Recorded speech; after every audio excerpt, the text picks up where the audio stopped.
Mais là, j'ai regardé, juste avant de faire la radio, j'ai regardé un excellent reportage sur le 100 mètres.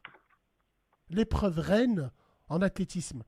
Vous êtes au courant que là, pour battre le record de Usain Bolt, 9,58, il faut changer les chaussures et changer les tapis de course sur les stades parce qu'on estime, et c'est des scientifiques très sérieux, ils estiment qu'on a atteint la limite humaine.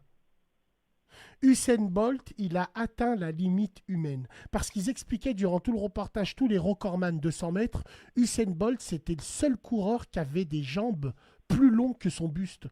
Il avait des foulées, c'est-à-dire il disait que quand Usain Bolt courait, 60% du temps, il était en l'air. Incroyable. Wallah l'azim, il courait à 12 mètres secondes. Genre, il frôle le sol, quoi. C'est un truc de ouf, Wallah, hein. mon frère, ils ont analysé une course scientifiquement, pas par pas. Ah Sur ouais, une un course de 100 guépard. mètres, 60% du temps, il est en l'air.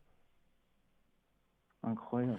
Et c'est pour ça que je t'ai dit, mon frère, les records sont faits pour être battus, mais on estime que le record de Usain Bolt, 9,58 sur 100 mètres, ça veut dire que le mec, il fait 10 mètres en moins d'une seconde. Ouah, c'est incroyable. 10 mètres en moins d'une Incroyable. seconde. Donc, regarde, un exemple, une petite parenthèse.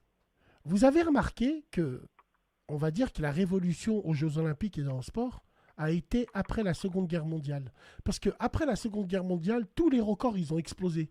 Pourquoi? Les gens mangeaient mieux, s'entraînaient mieux, et il n'y avait pas de guerre. Donc, tous les chiffres ont pété, mais arrivé à un moment, on a atteint le sommet quand? Au début des années 2000, 2010. Usain Bolt, c'est la limite maximum. Trouve-moi quelqu'un qui va courir plus vite que lui. Ah, j'en connais pas. Voilà.